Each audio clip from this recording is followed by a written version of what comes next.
Hello, welcome to episode 65 of Crackle Comics Weekly Reviews. I'm Mike, joined alongside by Dan and Vince. No fluffy intro. We're gonna jump right in because we got 18 books to get through this week. It's a very large rundown. So I'll kick things off with Batman the Detective #2. This is the second issue of this miniseries, originally titled just Batman the Dark Knight. This is Tom Taylor, Andy Kubert, and Sandra Hope on inks. This issue sees Batman, with the help of the new Squire, track down one of the goons that has connections to the White Batman cult that we saw back in issue 1. We also saw a very interesting gentleman ghost in the first issue as well, but we get some fun chase interrogation sequences with Batman and the new Squire here. Batman plants a tracer on the guy and waits for him to lead him to the location. In the meantime, moves Knight to a secure location for safety. And aboard a train to Paris to track the signal, Bruce encounters Henry Descartes, who gives him basically the information to tell him what's going on. And upon meeting, the location he gives him, the cult, kills the thug by slitting his throat. And then Descartes, they get him too. But Batman, their whole thing is that the cult's beliefs are that if Batman left you alive, he made a mistake. So it's easier just to kill you. So they know that Batman will go and save Descartes instead of trying to track them down and stop them. So that's the whole reason why they attack Henry Descartes.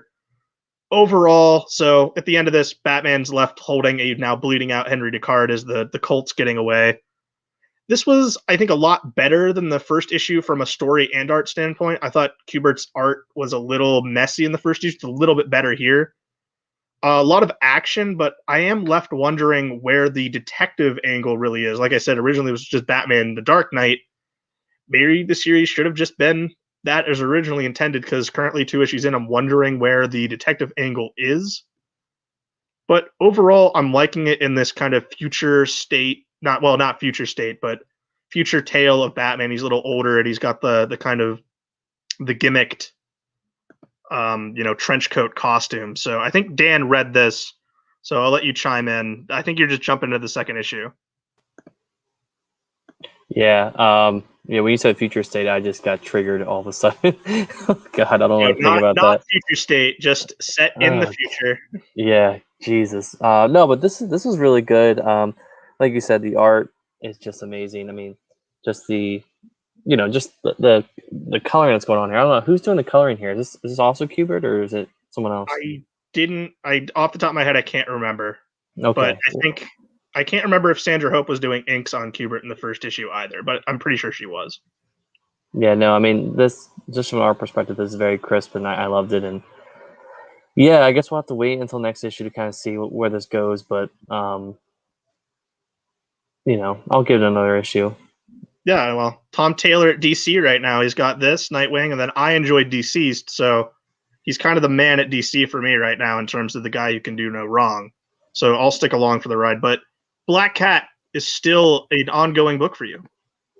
Yes, it is. And this kind of just accelerates a little bit more. So Black Cat #6, written by Jed MacKay, art by Michael Dowling, colors by Brian Reber. So the story opens to Black Fox exchanging Manhattan for an eternal life with a creepy character. I guess he's from King in Black. Not really too... I'm drawing a blank here. So Black Cat is upset about this and swipes and tries to kill Black Fox, to which he tells her that she is immortal as well. So they're both immortal and cannot be killed, I guess. So Black Fox escapes with a little smoke bomb, and Black Cat meets up with her lackeys outside of Manhattan that is now covered with gold vines. We see Spider-Man show up and be like, "Hey, do you know what's going on with this?" And then Black Cat's like, "No." And then he's like, "All right, bye-bye." And she's like, "I can't believe he fell for that." But anyways, Black Cat informed her team that Manhattan is being taken into the vaults. So basically, it's being taken somewhere off of this universe, I guess. Black Cat gets captured on purpose by Odessa, who we talked about before. She's kind of the leader of this guild. And she tells her about Black Fox and how he traded away Manhattan and how she needs Odessa's help. So Black Cat's lackeys show up, and with the help of Odessa, she is sent to the vaults with a little magic to go get back Manhattan and hopefully deal with the Black Fox, who up until this point has been like a mentor for her, and obviously this goes back to her origin. But yeah, so kind of a neat little twist here. Black Fox kind of just like totally throwing Black Cat under the bus and taking what he wants for himself and leaving her to pick up the remains, I guess. But he is a thief, so I'm not surprised there. But yeah, this is definitely still going on. I think we get a reference in this book to the Black Cat Iron Man suit that she wore back in the first volume of her stuff a couple of years ago, or maybe a year ago at this point. But yeah, this was pretty good. And again, trying to get my co-host to actually read it, but I guess they'll read it in trade. I think some of the trades are already out, so if you guys are interested, need something for an IST order, definitely pick it up. That's all I got. All right, here's a big chunky. We have the DC Festival of Heroes, the Asian Superhero Celebration. This is one of those, $10 giant anthologies. There are 11 freaking stories in here. So I'm going to try and go relatively quickly as I run through them, or the ones that are notable. So first, we have the best Cassandra Cain story in years from Mariko Tamaki and Marcus Toe. It's just fun. It really gets her character and her background and everything like that, and we get some nice action. Then there's a super disposable, very short story of this new Green Lantern character from, I believe it's an OGN called Green Lantern Legacy. And the art has a neat indie quality to it. I assume it's the same team from the OGN. But other than that, it's like, I think it's only like 4 pages, and I don't know this character, don't care about this character, whatever. There is a really dope Connor Hawk pinup by Cliff Chiang, who drew Green Arrow Black Canary under Judd Winnick before the New 52, which recently got recollected, just the Winnick run, all in one fat paperback. However, the Connor Hawk story that followed, in my opinion, was just fine. It's him teaming up with New Superman, Jean Luen Yang's Chinese Superman character. And they're both kind of written as jerks to each other and in general. Mostly New Superman is just like a jerk in general, and then Connor is an asshole to him. Then there's a Damian story that I don't give a shit about. And then kind of the big deal here is we do get a major change in the DC Universe and continuity here. I guess Leanne Harper, who is the daughter of Roy Harper, aka Speedy / Red Arrow / Arsenal / I guess Arsenal. That's what he was called in the 90s as well. The daughter of Roy Harper and Cheshire. She is back because she died before the New 52, and she's now back. Her nickname is Shoes. She's rocking a mask just like her mother, and she's going by the codename Cheshire Cat. She's kind of getting into vigilantism. And apparently she's been back a little bit. She's appearing in Ramby's Catwoman. Get a footnote to check that out if you want to. So the story here, the art on this Leanne Harper story by Audrey Mock is really cool. But the sudden return of Leanne, aging her up a bit, putting her in a hero identity, for some people who are longtime Green Arrow or Titans fans, it may take some time to adjust to. And some people may not dig it, but it's cool. I think regardless, most people will be happy that she's no longer dead. The DC Wiki claims that this short Dustin Nguyen story, which also stars Cassandra Cain, so she gets 2 here. The Wiki says it introduced a character called Abuse. Like I said, introduced. So apparently this is his first appearance. I don't know if he'll ever appear again, because as far as I know, Dustin Nguyen is not doing like Cassandra Cain series or anything like that.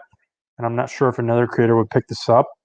I totally thought it was Clayface being a weirdo and like transforming into a little kid just to like hang out with Cass and not look as weird, being a giant clay monster or a grown man sitting next to her.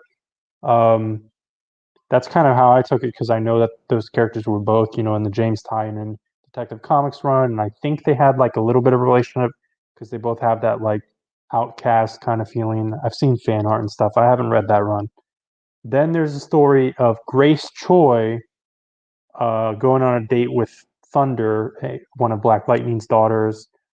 It would have been cool to get Judd Winnick back to write this because Grace was introduced and these characters had a relationship in Outsiders in the early 2000s. But I'm pretty sure every creator, or at least the main writers and artists in here, is of Asian background. So I guess Judd Winnick wouldn't work or whatever for the concept. The story itself, whatever, it didn't really interest me that much.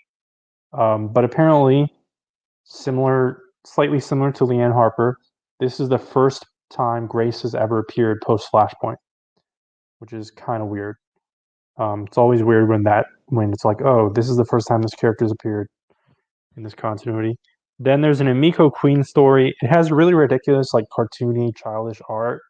Not in a bad way. Like, it's not bad art, but I just couldn't really take it seriously. And honestly, I don't really care about Emiko Queen at all. There's a Katana story, which, gonna be honest, I thought it was kind of cringe. It tries to go for certain messages, and I think it's a little overwritten a lot of times. And we also get the thing here where some of these superheroes, they're just being jerks to each other for no reason, like Cyborg and Blue Beetle are here. I don't know why they're hanging out with Katana. That's not really explained. I guess they just were the ones to answer the call. It's a really weird trio to team up, but they're like jerks to each other. I just don't like that. And there's like a book that we'll discuss later on, maybe two, where it's also just superheroes being jerks to each other. There's an Adam story, which is all right. That he has a really cool feat. It's the classic, like, he's shrunken down and he's dealing with something inside of someone's body, just like, classic moments of Ant-Man, or even there's an issue where Ant-Man helps Iron Man shrink down to go into Captain America's body in the 90s. And then the Adam story ends with Bruce Wayne randomly showing up, and it kind of uses that whole classic, much brought up by people who are not that familiar with comics saying, where it's like, well, if Bruce really wanted to help out, he would just invest in the community. He would make hospitals and schools. And so this kind of brings that up, but kind of spins it in a good way, so that's more interesting and not like just a dumb throwaway comment. There's a Captain Marvel / Shazam story. I'm sure it's fine. It's written by Gene Yang, and I guess it's introducing a character that DC's hyping up. Maybe he'll appear some more. It's like a monkey prince, which I guess is inspired by Journey to the East, or is it Journey to the West? I think it's Journey to the West because it's from the Eastern perspective. But I don't care, so I didn't really pay close attention to that because I just don't really want to read a Captain Marvel story in 2021 the way DC handles that character. And then in the back, honestly, some of these anthologies, especially when they're around a theme like this, we get some like editorial content, and here we have some nice character bios in the back. Just like, here's the first appearance of this character, here's a brief bio, who created them, stuff like that. Those are cool to see. Grunge from Gen 13 is on the cover, the main cover at least. He's in a pinup, the pinup with Connor Hawke, I believe, and he's referenced offhand as like a joke in a story because someone in the story is cosplaying as Grunge, which is a weird thing to cosplay because he basically doesn't have a costume. He's just like a dude who's shirtless with tattoos. But far as I know, unless it was one of the stories that I didn't pay super close attention to, Grunge does not actually appear in any of these stories, which in my opinion is for the better because I don't really like the Wildstorm universe being integrated with the DC universe, but whatever. It just seemed really odd. Yeah, as far as overall, I thought this was pretty high batting average as far as these big anthologies go. The choices of the characters, I'm sure it was just like whatever the editors and creators were like, this is what I want to do. But it's just interesting because we get two Cassie Kane stories. So, like, I guess technically, like, I don't know who DC's like highest ranked character of Asian descent is, like, as far as popularity and tier list. Because, like, is it Katana? Is it like, it doesn't make sense to me that it would be Cassandra Cain. Connor Hawke is kind of like, I don't know, he has asterisks on it, but all right, I'll stop talking about this issue. I was going to say you buried a good part of it, but it was very good. the Jean Yang story introducing the Monkey Prince, there's kind of a fun dichotomy with it because Captain Marvel being Billy Batson, it wants to be a hero, while the Monkey Prince, he's like a kid that also turns into the Monkey Prince. They both get captured by Dr. Savannah, who, by the way, maybe you should have read it because it was like classic Dr. Savannah. It wasn't, the Shazam movie Savannah. So I think you missed out on that one because they both got captured and they save each other. But the whole angle is he doesn't like superheroes, so maybe you wouldn't have liked it, but I think you should have checked that one out. But overall, I remember seeing the solicitation for this, getting excited because the creators and talent involved, and it definitely lived up to that hype for me. Seeing a lot of these characters take the spotlight and with the creators involved, I thought it was really, really good. It's definitely ranked in the higher tier for me of these anthologies. The America Tamaki Cassandra came back story, I mean, you already said it. It was definitely great with the Marcus Toe art. Though my favorite story had to actually be the Connor Hawke and New Superman story, because the team up between Connor Hawke and New Superman, I think was really kind of cool, fun dynamic that they had in there.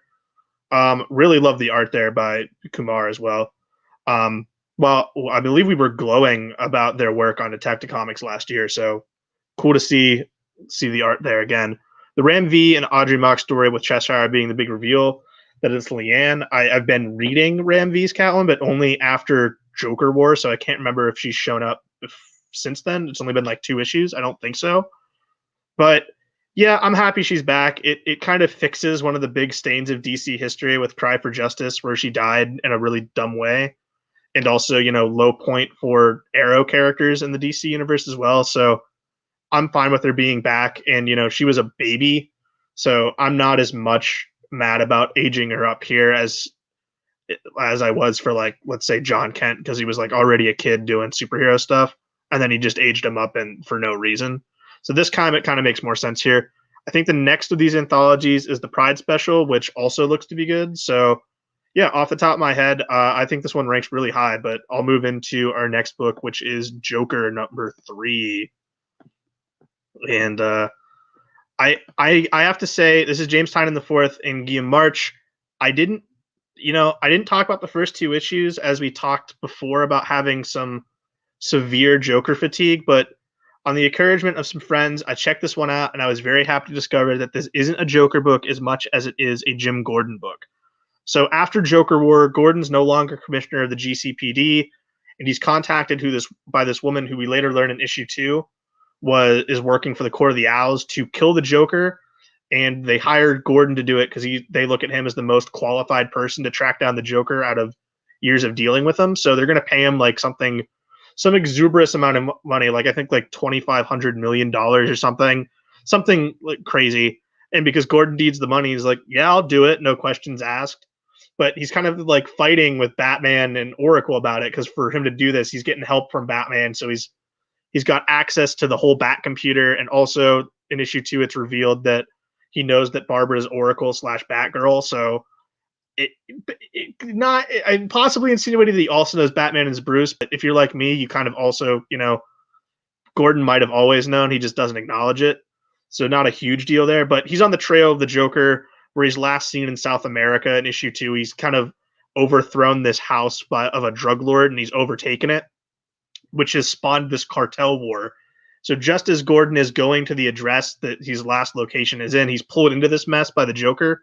So now he's come face to face with the Joker for the first time in the series. And now it's like, well, you're going to have to help me, because there's this cartel of people that are coming here, and we got to fight our way out of it, which is kind of like a fun dynamic that we're going to see here, where what's Gordon going to do? When is he going to make that moment to take the shot? Will he take the shot? We'll see. The opening sees a flashback of Killing Joke, which was actually, I expected it at some point, but I thought it was done good because the coloring was the original coloring of the book. It wasn't the 20th anniversary recolor where they kind of just mute the crap out of it. So that was nice to see. Guillaume March is killing it on this book, though. I would say this is definitely the weakest issue, but the most intriguing ending is now, like I said, we have Gordon face to face, and I'm wondering what kind of shenanigans and hijinks that'll entail. Maybe it kind of feels too early for them to meet, but better late. We'll see how it goes. I'll say that. But overall, I somehow, by by all means, I don't understand how, but I am enjoying Joker by James Tynion IV. Probably my favorite of his Batman work. So I would have never guessed that. So I had to catch up on Geiger. I didn't read the first issue when it initially came out. I don't remember if I skipped the show or if we didn't have, if we did a retro show. But this is the new Geoff Johns and Gary Frank book from Image. And I caught up, and in this issue, we get a focal character of a single mother with 2 kids. She works for the king in New Vegas because a lot of the characters here are centered around Vegas, and the different casinos are run by like different gangs and stuff like that. But she sneaks away with a big like thing from pre-war to try and get them out, get her family out of the situation. And the king wants whatever is in this bag, and it's not fully explained. I don't fully understand what it is. I'm sure that'll be revealed as we go along. But she's killed by the guards, and her kids escape. They're driving in the car out in the wastes, and they're attacked by big radioactive ants. And it seems super dire. And for like half a second, like it's getting kind of depressing. Like these kids' mother was just killed, and then these kids are about to die. But this character, which I guess the character we can call Geiger, I'm not really sure if that's like his code name or if that's just the title of the book. But he and his 2-headed dogs save them. The king has a Doctor Doom deal going on where Geiger screwed up his face, so it's all messed up and he wears a mask now. That's basically where we are. There's a lot of events that seem to have happened off panel between issues. A lot of things are referenced that we didn't see. And again, I did read the first issue to catch up. I guess that's fine. You don't have to show everything. You can, say that things happen off panel. It's just like a movie. You don't have to show everything. You can reference things that happen between scenes. But it is slightly, it's worth noting. I've never been the biggest Gary Frank fan, but he's solid. Like kind of the peak of Gary Frank, I think that most people regard is like when he goes like a little bit in that photorealistic angle. Like the big deal with his Superman work is that people say, especially because he was working initially with Geoff Johns, and Geoff Johns was initially working on the comics with Richard Donner, actually writing comics, on the Brainiac story and the Last Sun story. And I guess the thing that attracted people to Gary Frank is that, like, in those stories and in Secret Origin, he made the character like kind of look like Reeves, but it's not really something that interests me. Like, I'm not usually a fan of the photorealism. And then beyond that, like, his work has like a kind of dingy or dirty thing to it. At least recently, like that's what I got from this. Obviously, it makes sense for this. That's also kind of what I got in Doomsday Clock, which also kind of makes sense there. But I'm not a huge fan of him, but his art is good here. I like the post-apocalyptic Southwest with slight twists. This is basically the exact same like setup as Fallout, particularly Fallout New Vegas, but just like basically all the Fallout games in general, except for Fallout 3 and 4. And those are things that I'm really, really into, like that aesthetic and those games. There's this thing going on right now where there's all these image books. There's Geiger, there's Noctera, there's Crossover, there's Radiant Black. All of them have been like covertly hyped up as maybe being like a new wave of superhero titles. And they all are like slightly superhero stuff, but there's some of them barely qualify as far as traditional superhero, but then there's also a lot of them are obviously different worlds, but part of it is that there's also and it could totally be just a bleeding cool nonsense.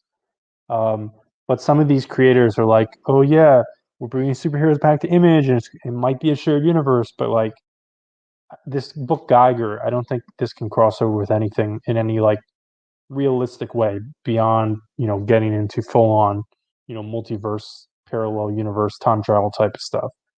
But I like this book. I think I am going to continue with it. I like the world and lore. The kind of titular character has a really cool design, and it's pretty fun. I'll take this over Doomsday Clock.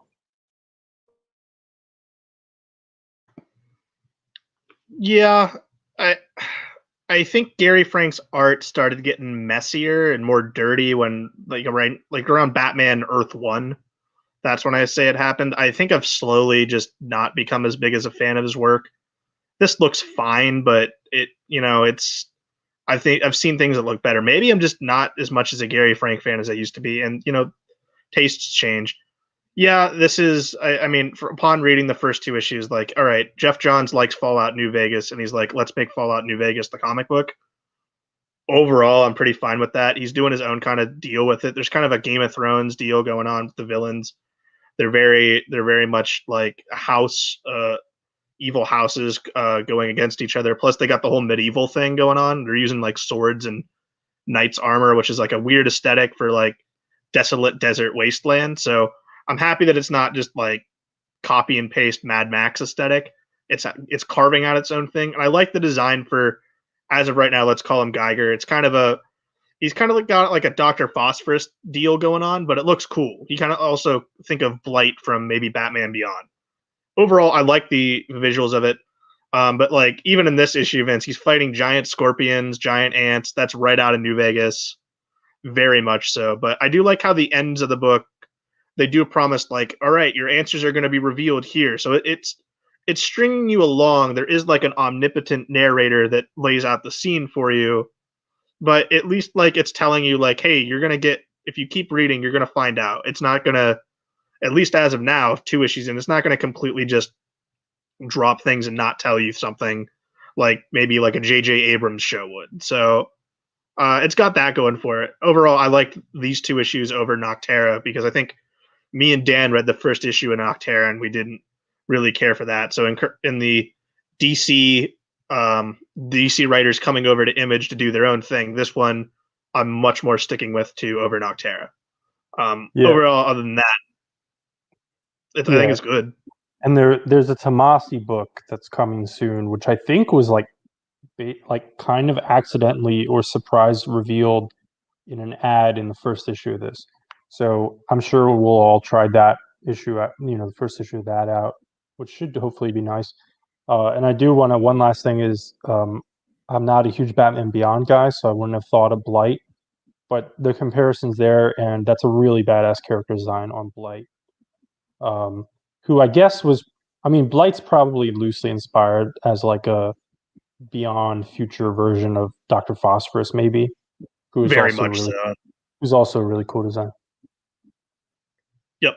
All right. We'll bring Dan back, and then we're going to take you out. We're going to talk about some Spider-Man books here. Yes. So our next issue is Giant Size Amazing Spider-Man King's Ransom #1. Written by Nick Spencer, art by Roge Antonio with Carlos Gomez and Z. Carlos. Spider-Man goes to his fellow heroes to assist him with helping them spring Boomerang or save him. So the Avengers we're talking about here are Iron Fist, Luke Cage, Jessica Jones, Hawkeye, and Wolverine, who are referred to as the new Avengers in this. Oh, sorry, Spider-Woman as well. Can't forget her.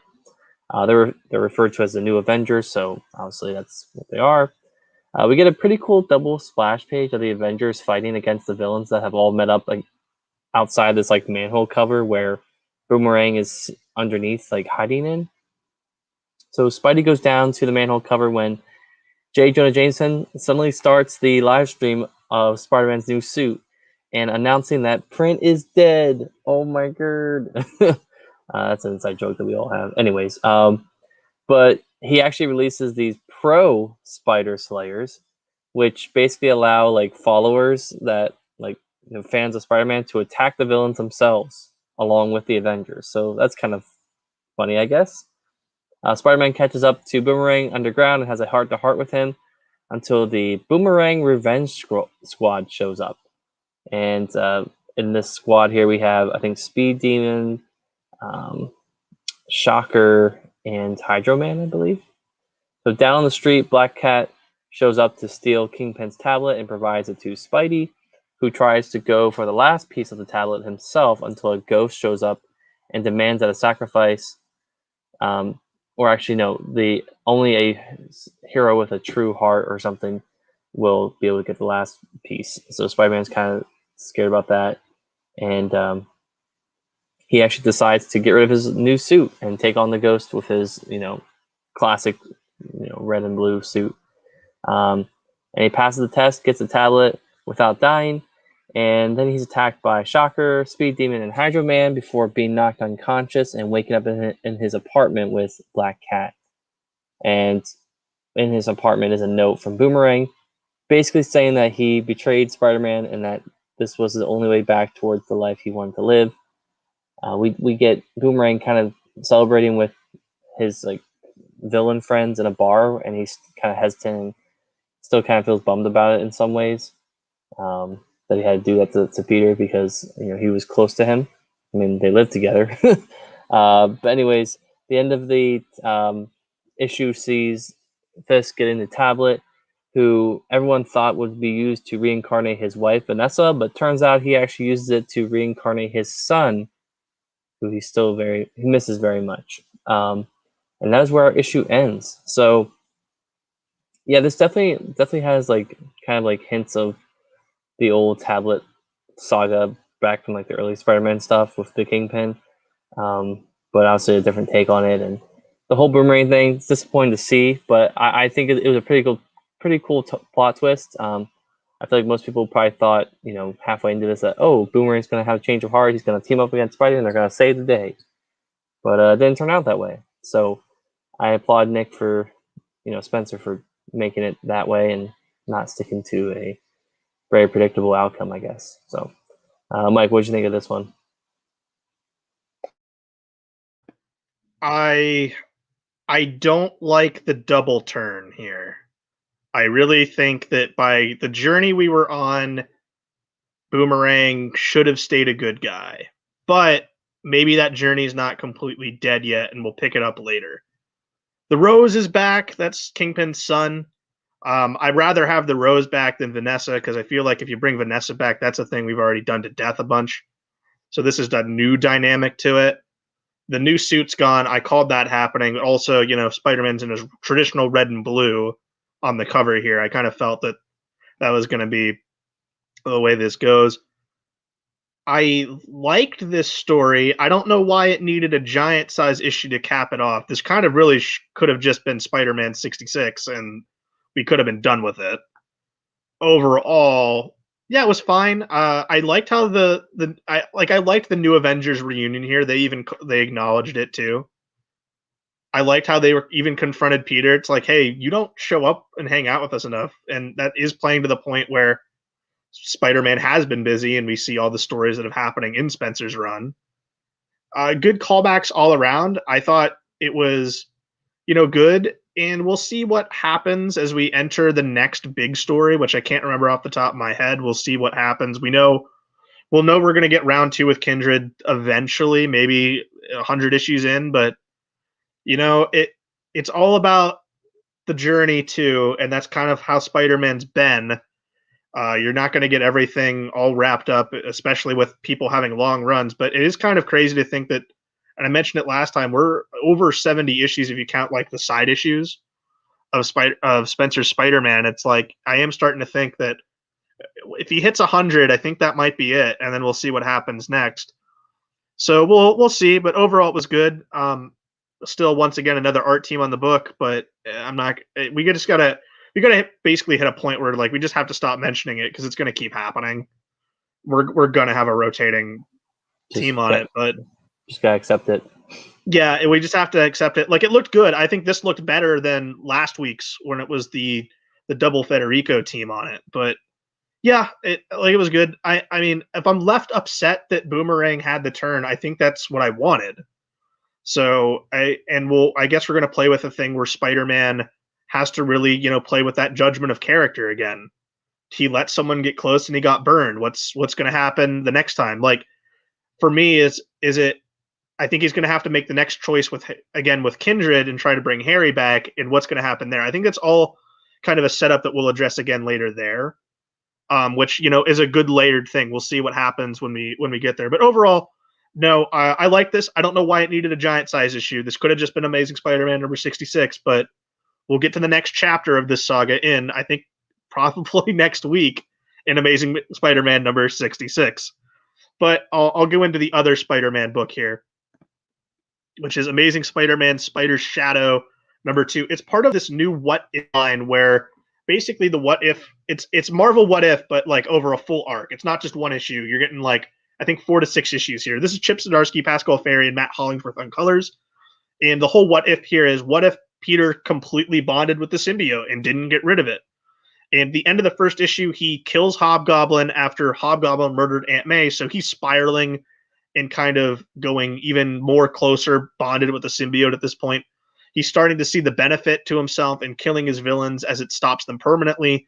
He attacks Jonah because he's tired of what the Bugle says about him, and even like breaks his hand to the point he's got to get like a huge kind of robot thing to get his hand healed back together. MJ tries to reconnect with him, but it might be too late. Like, she goes to his apartment and finds him like he's sleeping in the symbiote, and it's just like hovering above the bed. It looks all weird.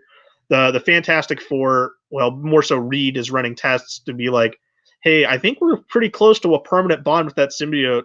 And he tries to send out the Human Torch to figure out where Pete is so they can get it off him.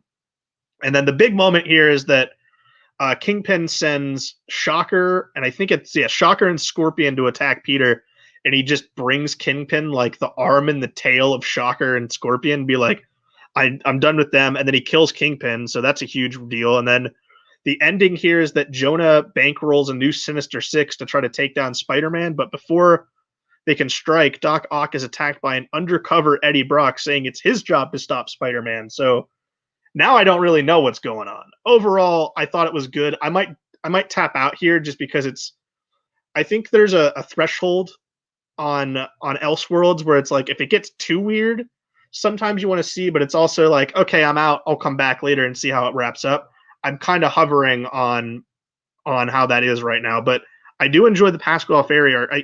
I think he's able to have a very, I guess, freedom in the design, because as the symbiote's starting to take Pete over more, it's getting much more wilder with the kind of white lines in the suit for the eyes, especially. He's kind of like gotten more arachnid-like, where the eyes are not just the traditional Spider-Man eyes.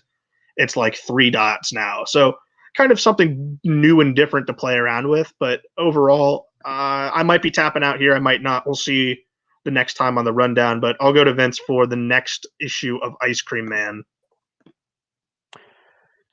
Ice Cream Man. So this is number 24. W. Maxwell Prince, Martin Morazzo. So the setup here is that there is a live TV program where they're raising money to save the life of a man named Jerry. And we follow along Jerry's life. No one is donating to this fund to save his life. He's getting divorced. His body is degenerating. He gets a tooth removed. He's losing weight. His hair starts falling out. He's fired from his job. There's some darkly comedic advertisements along the way for ice cream, which, obviously the book is called Ice Cream Man, but we've also seen some of this lore for this ice cream. In previous issues, there's some jokes about lobsters, and there's some pretty funny meta antidepressant kind of drugs. And at a certain point, we're told to drop the comic book that we're reading right now, or Jerry, as well as a dog, will die. And this is loosely referencing, I think, a classic National Lampoon cover, but it's also a thing that you've seen in all kinds of other media. And basically that happens, since obviously I didn't stop reading the comics. So Jerry's dead, and I guess the dog is as well. And now they have to raise money in a telethon for his funeral. And there is a joke that the phones, for the show were not plugged in correctly, but that's not really the joke here. It's not like they screwed up and people were trying to donate money and they didn't get it. It's still that's a throwaway gag. Still, it's that no one was giving money. So the whole thing is loosely about helping those who are suffering, or how people do not do that. And there's also some bits on addiction. The guy is described as being an addict, and there's actually a point in the issue where it says, like, check this out, like, if you were an addict. And it is actually a real help site. I just figured I'd type it in, because it's a weird site. It's something like Shatterproof. Maybe it's shatterproof.com or something, or it might be .org. But I went to it, and it is a real help site for people who struggle with addiction. And this was a solid issue of Ice Cream Man. This wasn't like super experimental like some others have been, either on the writing or the art side, but it's what you'd expect from this series. The same kind of, dark comedy and satire and meta elements and tinge of horror and everything like that. Really good stuff. This book, I would at this point say, like, if a week Ice Cream Man comes out, I'm not reading it on the bottom of my stack anymore, just because, like, after every issue, I'm just like, that was some dark stuff that I just want to go and contemplate about for a little bit. I didn't do that with this week, but yeah, I was left with that again after this issue.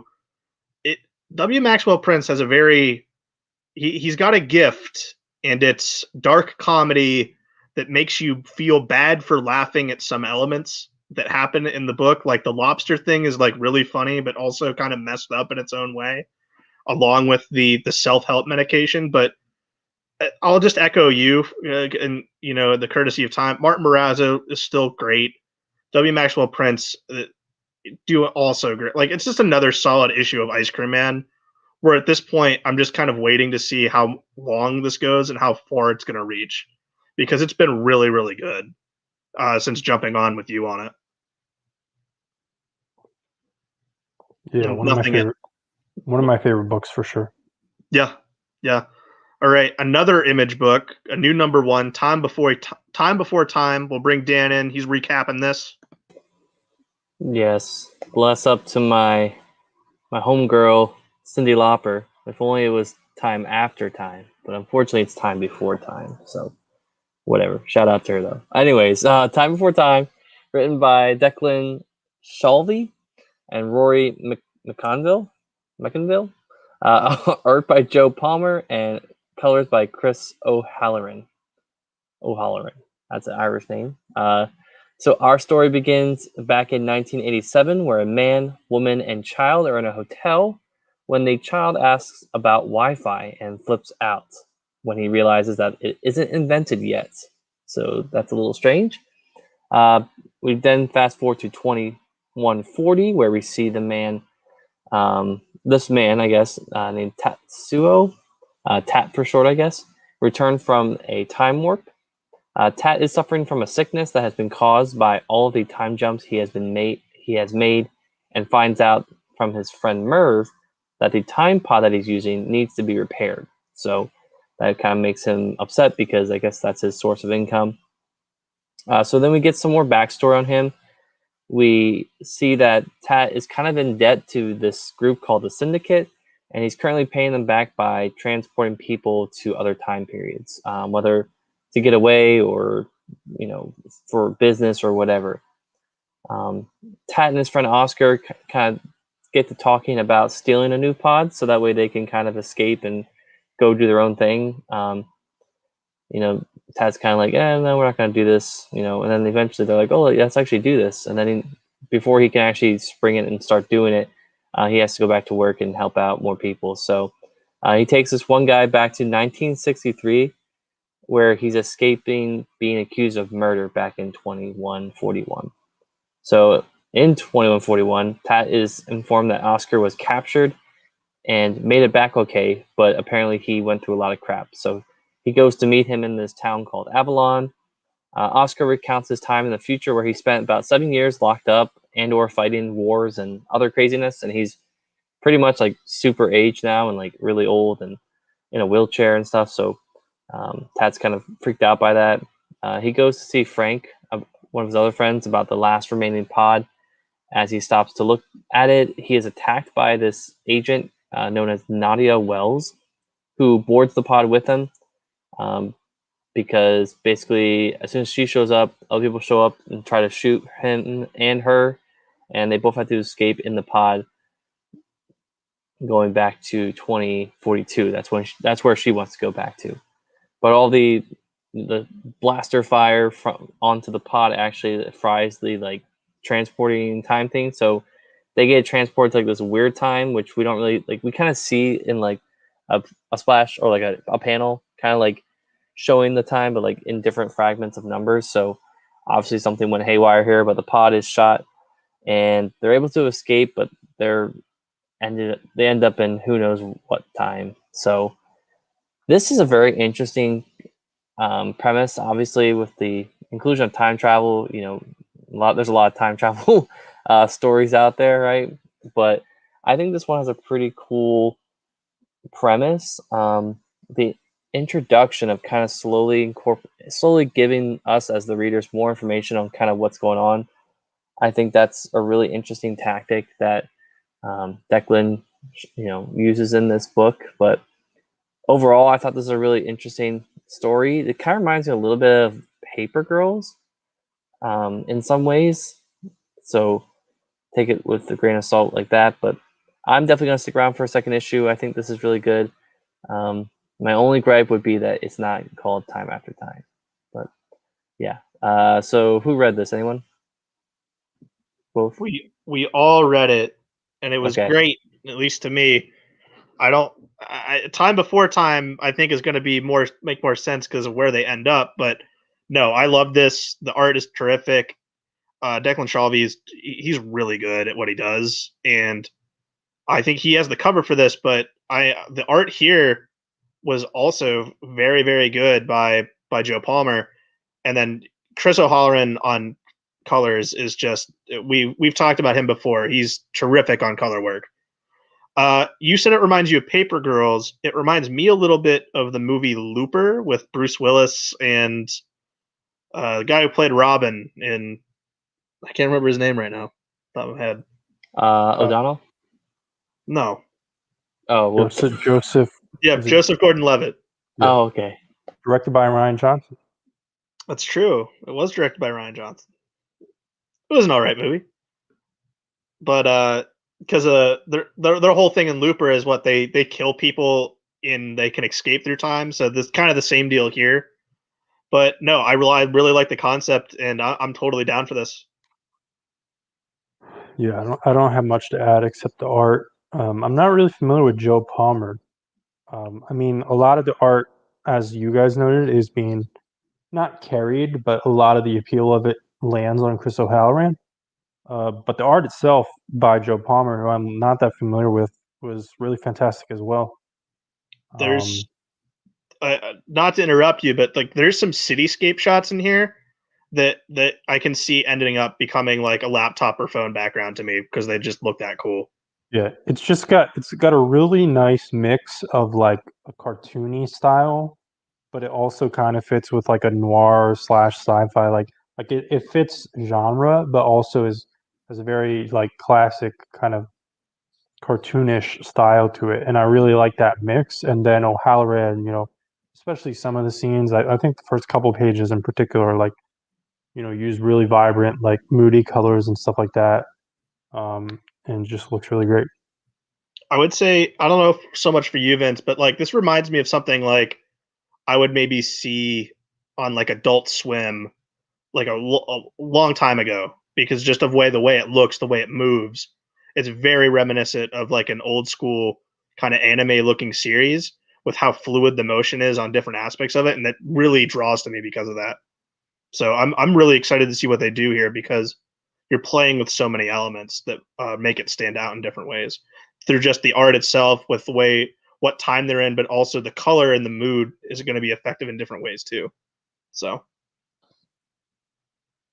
all right, we'll head to Fantastic Four. Yes, the 32nd issue of Dan Slott's run. This is kicking off the hyped up Bride of Doom story, which already had its climax spoiled on covers. It's going to be Doom and Victorious, but I'll get to that in a second. And it's funny because, this is the current hyped up arc. And then literally within the past day or two, Marvel has announced and hyped up the next thing, which I guess it's the 60th. No, that doesn't make sense. I don't know. I guess it's the 600th issue or some kind of Hallmark issue, I think. And they're having Mark Waid do a backup story or something like that. So the actual cover for this issue, though, is way more enticing to me because it has Johnny embracing Elijah, who impersonating his current girlfriend, Sky. So into the issue, Johnny calls up Crystal, one of his many other exes to give him some advice on Sky. And Luna, the daughter of Crystal and Quicksilver, is really creepy and basically says that Johnny's going to screw it all up. And for some reason, Latveria is bringing over and showing off all of its royal treasures, like historical items and artwork in New York, just like as a gallery thing. It's kind of weird. And the Fantastic Four attend. And Elijah is actually impersonating Sky here, which is, as teased on the cover, which is revealed when actual Sky shows up. And it's like, there's two Skies. So Ben, Alicia, and their new kids, the little squirrel and the little Cree kid, they bail because they're like, yeah, Johnny can deal with this. We're out of here. And some cyborgs calling themselves Ultimatum have a globalist gimmick and attack. Like, I'm not sure that the lead time works, but I would not be surprised if Slott was watching Falcon and Winter Soldier and is like, hey, the way that they changed the concept of Flag Smasher, I want to do that in my thing. That's basically the thing here. They're like globalist dudes. So that leaves Victorious and the love triangle to banter and carp with each other while fighting off these cyborgs. And Elijah storms off back to the scrolls, but there's like a little bit of a tease that may have been caused by Alicia manipulating like a little statue figurine of Elijah. So she may have her stepfather's powers, the puppet master, which I think if that is the case, I think that's a really cool development. Somehow Johnny ends up in the bed of a third woman. He doesn't end up with his ex-wife Elijah. He doesn't end up with his current girlfriend who he's like soulmates with Sky. He actually ends up sleeping with Victorious, Dr. Doom's like lead guard. And he then is like getting out of bed and basically ends up hiding underneath the bed while he witnesses Doom pop in with a hologram to propose to Victorious as a political marriage. So this is so damn soap opera-y. Johnny's being a hot potato between three women, but I'm kind of enjoying it, and I just want more Elijah. The Alicia development is cool. I like seeing all the interactions and the chemistry building between Ben, Alicia, and their new kids. The kids are pretty fun, and I want to see more Elijah. I don't know if I'll get that because she gets kind of written out of the book right here. It depends on if Slott takes the book over in that corner. There's a second story here drawn by Javier Rodriguez, who's obviously fantastic. He did History of the Marvel Universe, which we covered on the show. And it starts with a flashback to Reed, Ben, and Victor, aka Doom, in college. And that part's pretty cool, and you could kind of cut it out and put it in History of the Marvel Universe or something. But then in the present, there's a sword fight between Doom and Reed. And upon winning, because it was like a deal, like whoever wins has to do something for the other. Upon winning, Doom makes Reed be his best man at the wedding. And this bit was dope looking, and it kind of works on its own from the main story, but also obviously directly ties into it. So it's kind of up and down. I don't love it, but this issue was kind of fun in a weird way. We're in the 4th issue of Black Hammer Visions. Mariko Tamaki and Diego Olortegui here. Maybe the trippiest issue I've read in this series. All the characters are acting in a TV show as Colonel Weird is going in and out of reality. The snapshot stuff here with the soap opera backdrop is pretty funny and goofy, but it's handled well, but really nothing to this issue as a whole. Art was very crisp and good, but I checked. I haven't missed an issue, but I don't know what's really going on here. So, yeah, that's all I got. It's kind of probably be the fastest review of this show.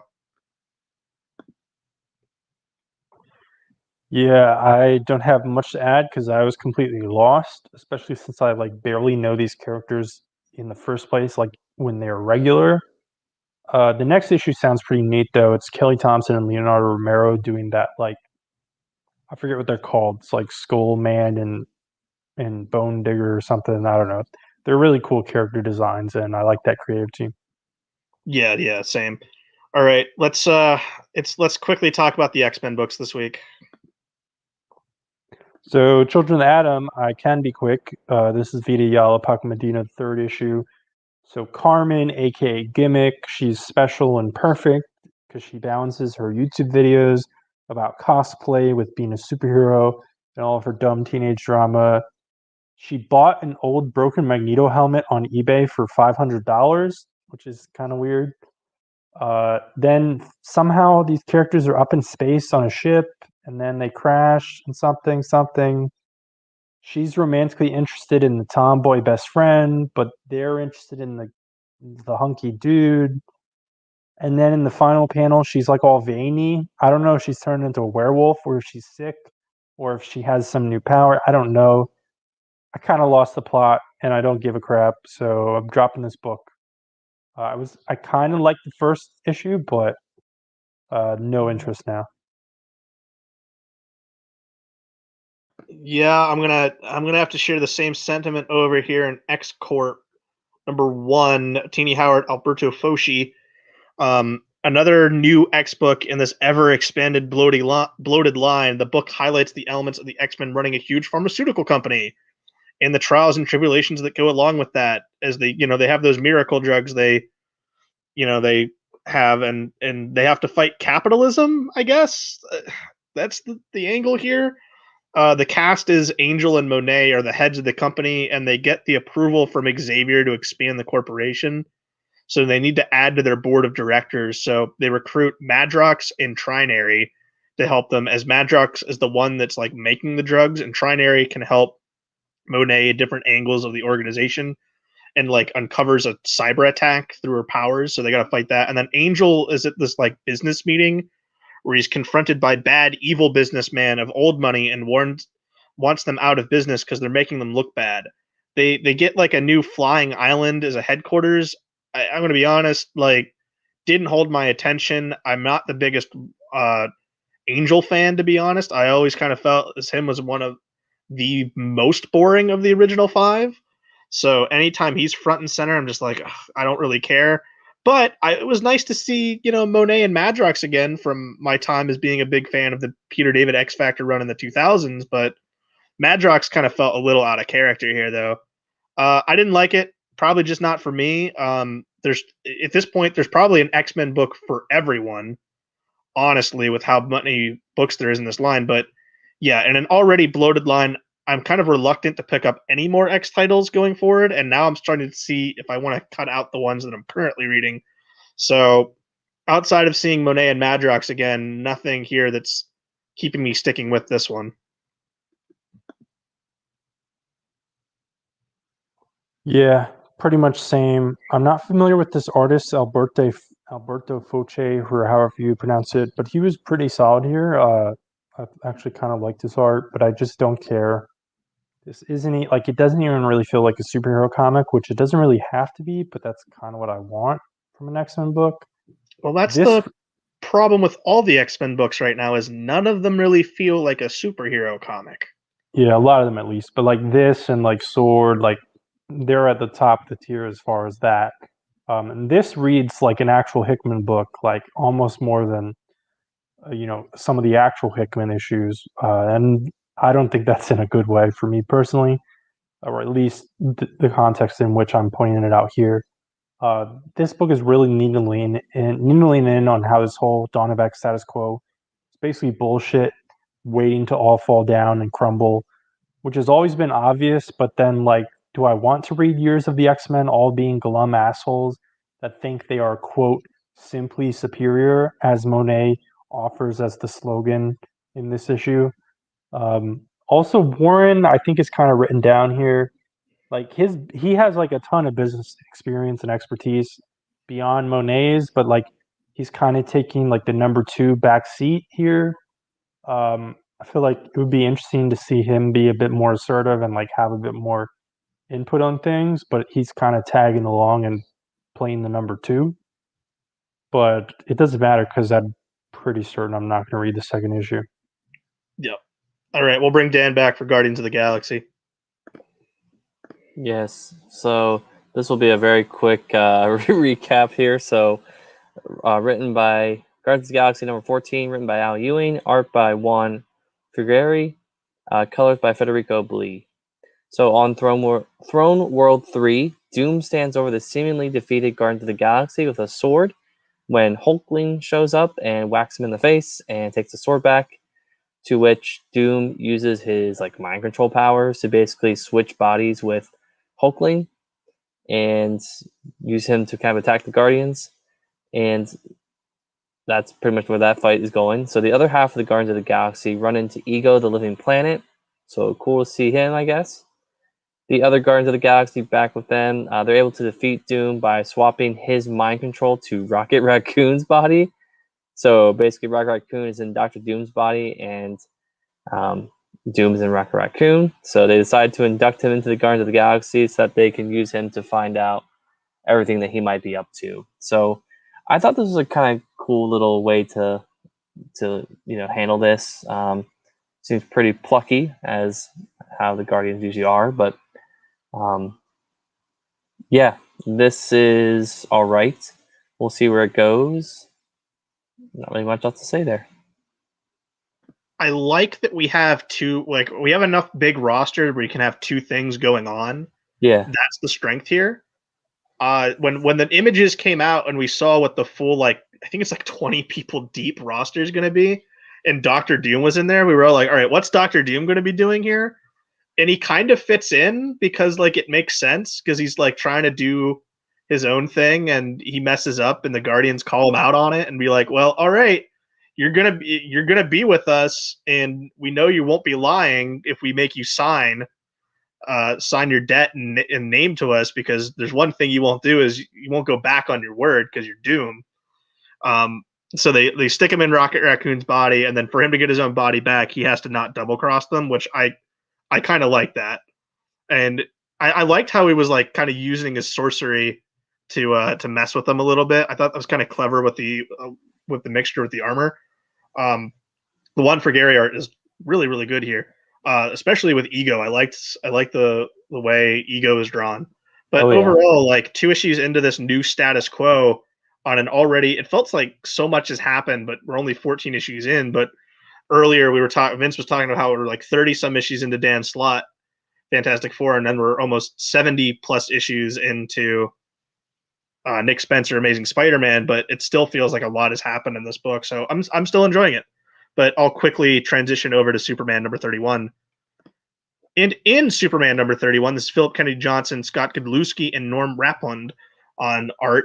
And this is the second part of PKJ's second story arc, as Superman and John were answering a stress call on this alien world. And it turns out that Superman was duped, and this parasite he thought was dormant has reemerged, and it set a trap, and it's already infected seemingly everyone on the planet, and they want to get revenge on Superman. So John is also duped by the son of the ruler, who he's trying to kill John to protect his father, who's this parasite. But now we have to kind of race for John to get to his dad to save him. And oh no, Superman's been affected by it. So what's going to happen? Overall, this is fine. A lot of the father-son dynamic here is still the strength and core of the book, though I kind of feel that PKJ is kind of treading water here, because now we know that the books are going to split in a few months. Tom Taylor's going to handle Superman and make that the John book, while Philip Kennedy Johnson's going to get Action and make that the Clark book. So I'm kind of wondering if we're going to get a couple story arcs that are just going to set up this split for when it happens, and I'm excited for what both are going to do with it. Overall, though, I'm not as gripped in by this as the first 2 issues as I was at the beginning, but we'll see how it goes out. I thought Scott Godlewski and Norm Rapland were really good here. Norm Rapland is kind of a old school Superman guy that I've seen going back to Jurgen's era, being the inker. So it was nice to see him here again. But Vince, what did you think of Superman number 31? I thought it was just fine. John figures out some new way to use heat vision in this issue, which I don't fully understand what is trying to be conveyed there. The art was not clear to me at all on what he's actually doing and how he's doing it. It's kind of explained when he tries to tell Clark how he does it, but I still didn't get it. And I'm not sure that we need new powers for Superman anyways, but whatever. I think I think what he was doing was like he was keying in the heat vision, so he was kind of just like blasting it in bursts. So like that was what I got from it. But yeah, I will agree, not exactly conveyed on clear what he was doing. Yeah. But I'm it's not a new power, but it's John still figuring out, putting a new twist on an old classic, which I think is a good thing.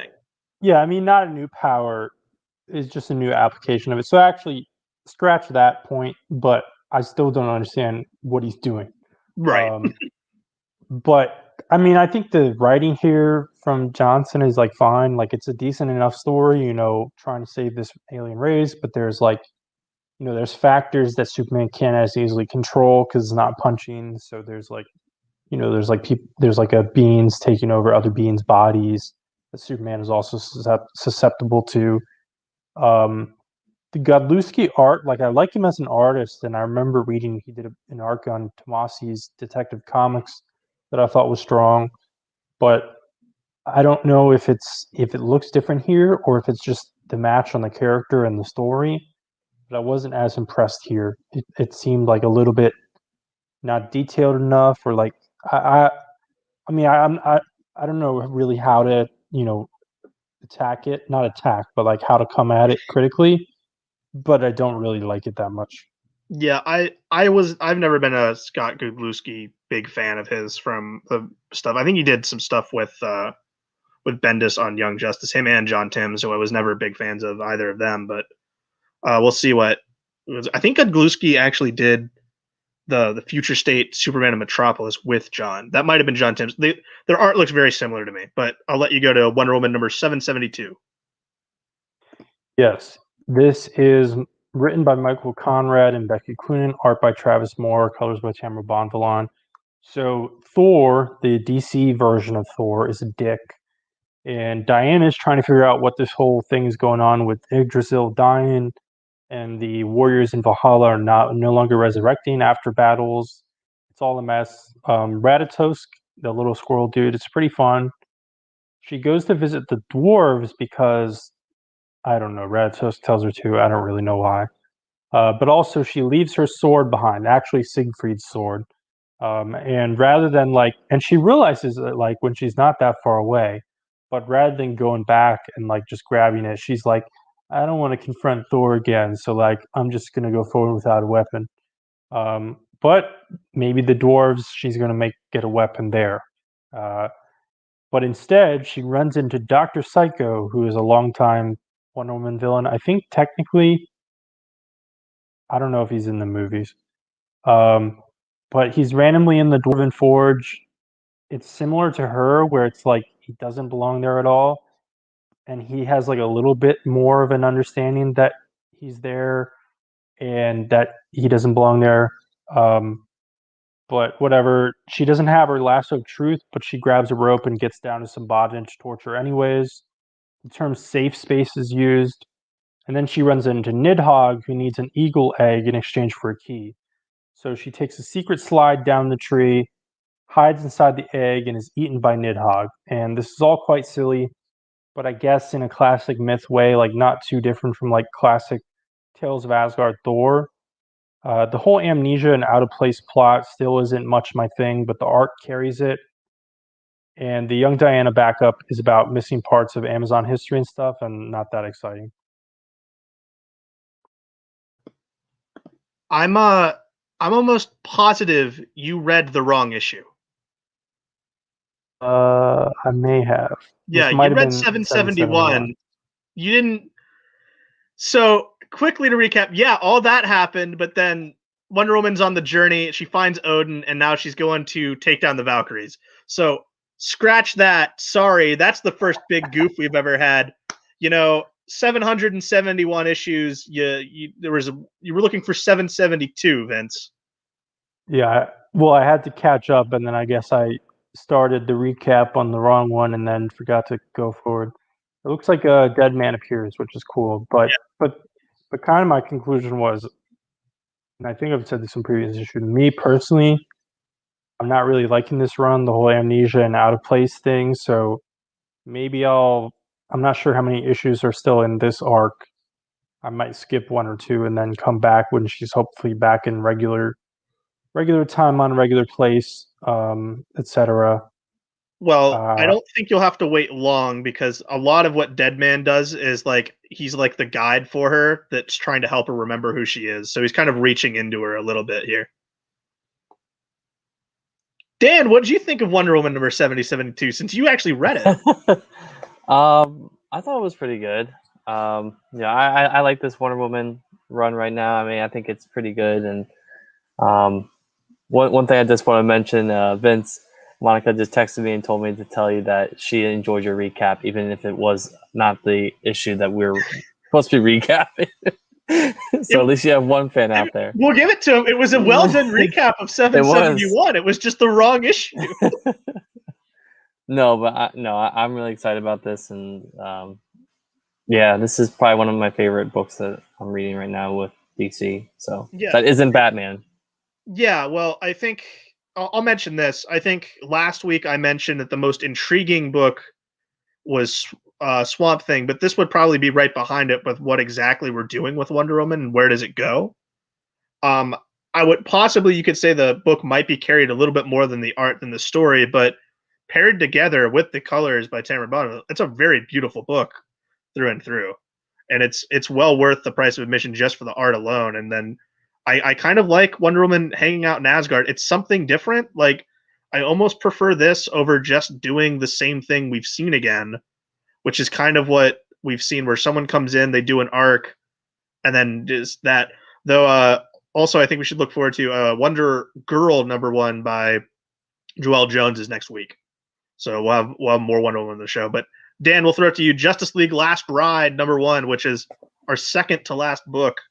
Yes. So Justice League Last Ride #1, written by Chip Zdarsky, art by Miguel Madanka.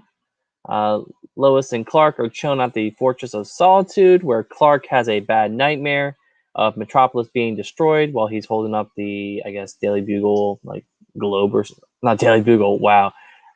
Daily Planet, right? Globe. He wakes up and sees a distress call from the Justice League, so he goes to meet up with Wonder Woman and Flash at the Watchtower, where they are greeted by a very obstinate Bruce Wayne until the Green Lantern Corps shows up with Lobo. The Lanterns ask the JL to hold Lobo on Earth while they attempt to set up the new Lantern Corps on the moon. Batman does not like this plan and storms off to go stop Mr. Freeze, who is currently terrorizing Gotham. So Superman shows up to the battle, quickly disposes of Mr. Freeze, and it's like, we need to talk. And Batman's like, meet me up later in about an hour at the Batcave. And they talk. Batman reluctantly agrees to help, saying that the best place to hide Lobo is back in Apocalypse. And that is where our story ends. So this is a great first issue, I thought. I thought the pacing was pretty good. The art by Madanka here is pretty good as well. There's a pretty nice splash page of Batman that kind of stands out to me from this story. But I like this. I know my co-hosts might not have liked this as much. I know we talked about it a little bit before we went on air, but any other thoughts, guys? Well, me and Vince will differ, but I really like this. It's originally, Dan, this was supposed to be a digital first book, but then they went and like changed it last minute, I guess, and now it's in print. I wondered how Zdarsky was going to handle this whole JLA is disbanded and fractured deal, and I felt this is one of the best layered takes we've seen as a whole, particularly for the dynamic of Batman and Superman don't like each other, and instead of just punchy fight, it's actually like these are two people you can clearly see used to have a history, and they have fallen out of line with each other, and I think they'll be back in the traditional world's finest by the end of it. Like I like that there's layers here to it. And it's not just like, I don't like you because we have different ways of doing things. I think it's Miguel Mendoza, or I'm not entirely sure, but at least that's how Vince pronounced it when he was recapping on Aquaman, because they were the artist on that. It's really great here, and it was great on Aquaman as well when I would flip through that book. Would love to see more of it. Definitely prefer this to the current JLA book now, but we're only 2 issues into that, so we'll see how it goes. But yeah, overall, I kind of like it. We're kind of getting into a little tropey here because we're going to go back to Apocalypse, and something must have happened that caused Martian Manhunter's death. That's why the league's all fractured. But I'm down for a kind of JLA future fractured mystery. I know Vince isn't as much as I am, but I'll let him have his point here.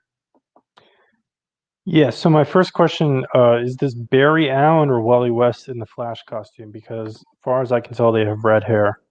I don't know. DC doesn't know. Okay, yeah, I guess that's the answer. Doesn't matter. Ask. I mean, it doesn't really. Dan, technically it should, but in the Bendis JLA book, it's clearly Barry, but he's got red hair there. So make it up. Make up your own, DC. Like that's part of it. I thought it was Barry when I read it until Vince pointed out it was the red hair. So yeah, I'm not 100% certain on the pronunciation of Miguel's last name. I think it has one of those accent things on the C. So I think it might be like Mendonca or something like that, like similar to like I think he's Eastern. He might be Eastern European, or maybe, I mean, the first name's Miguel, so maybe he's like Latin American, but they use similar accents. I don't know, but I assume that it's something similar to, like, for example, like basketball players like Nikola Jokic or Luka Doncic, but I don't really know. Unfortunately, DC and Marvel do not do like pronunciation videos when they hire new creators. That would be pretty helpful. I guess this is a total Elseworld. Like, you guys basically said that because there's a billion things that have happened off screen before this story takes place. It's like, oh, Batman killed Martian Manhunter, I think. Well, he got him killed. I don't think he killed him.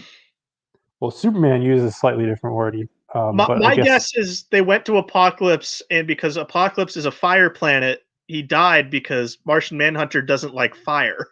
Yeah, and then Lobo killed the New God somehow, whatever. And then like the art's cool, the art's good. I like Zdarsky, like the story is fine, whatever. It's a separate thing. But going back to like one of the first books we talked about on the show, basically my take was, and it makes sense in the context of the story, but everyone is just a jerk to each other here. It's completely like Batman and Superman are complete. It's mostly them just being assholes to each other, and like it's kind of set up that I guess there is a reason, but like I don't know if I really want to read this, them being jerks to each other. I'd probably read the second issue because I don't even like. I may have already kind of accidentally dropped off of the main Justice League book because I probably skipped it. I probably missed an issue or two, and then I don't know if I really care to catch up. But I was not as hot on this as you guys. Right. All right. We'll go into our final book, Booster Gold #2 from November 2007. It is your retro book for this week. This is Geoff Johns and Jeff Katz writing, Dan Jurgens and Norm Rapmund on art. Part 2 of the 52 pickup story, which, as this series spins out of the weekly series of the same name, 52, which spun out of the end of Infinite Crisis.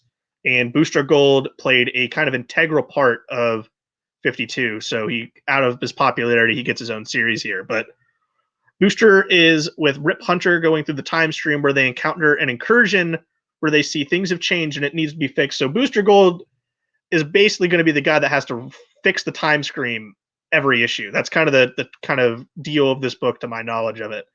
So this time it involves Sinestro coming to Earth and making contact with Guy Gardner before he becomes a Green Lantern and before Abin Sur even died and lands on Earth. So if Booster doesn't stop them from talking, Hal will never become the Green Lantern on Earth first, which causes a domino effect where the Sinestro Corps take over Earth and the Green Lanterns lose the Sinestro Corps War, which is coincidentally also taking place right now in the Green Lantern books being written by Geoff Johns at this time in 2007. So Booster has to set out to prevent this, and he encounters Sinestro and they fight, and he ends up kind of beating and playing off his ego and saying that he comes from the future, and in the future they all wear rings for the Sinestro Corps because Sinestro notices the ring he's wearing because Booster gets his flight powers from one of a stolen Legion of Superheroes flight ring. So kind of a funny panel of Sinestro laughing, and he goes like, "Oh, great.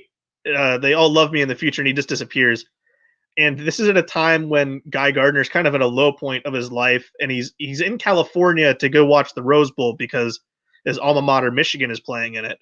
But he goes to hang out with Guy at a bar and get a drink with him, and he basically opens up to him about the rough family stuff he's going through, and he sets the time stream right then. But he also basically acknowledges, like, well, me talking to him makes it so he's always going to be in the shadow of Hal, wanting to be the number one. Well, he's always going to be known as the number two.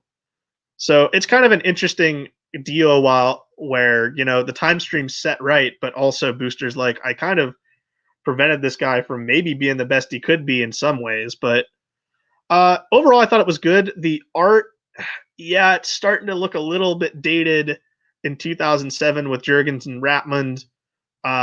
I think Jurgens' art looks good now, and I'm thinking this because, obviously different inkers, different coloring, much later after 2007. This is over a decade old. But overall, like, good issue 2 for this series that I think ran, I want to say 25 issues?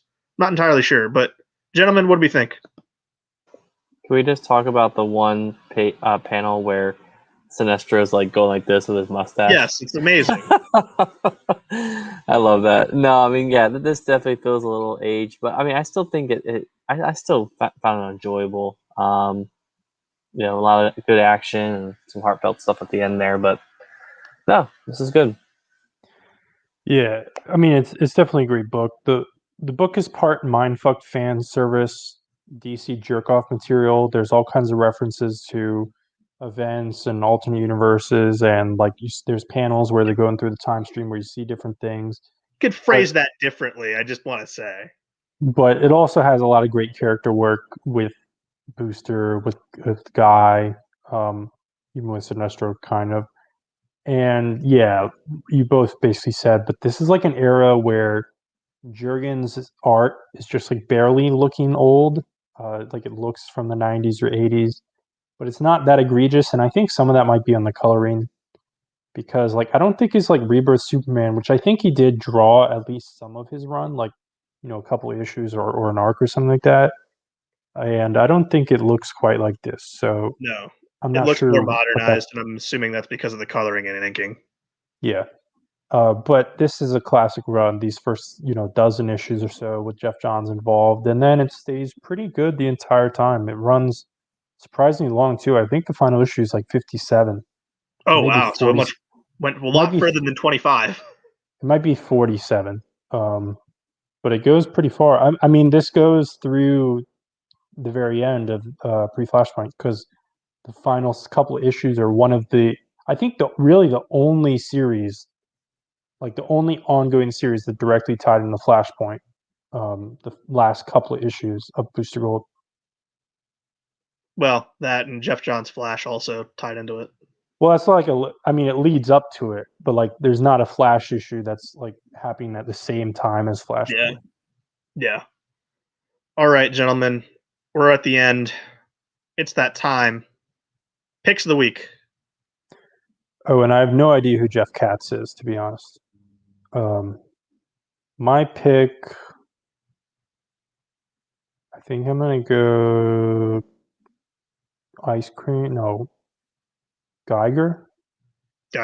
Okay. Dan? I got to go Time Before Time, number 1. Yeah, I'm going to go Time Before Time, number 1. That combination of the writing and art just puts it over. Vince, any reasoning for Geiger? I just really like the concept, and just the world building and stuff. I enjoyed it. Nice. All right, good week of books. We'll be back next week with more. Stay tuned. Stay safe. Adios.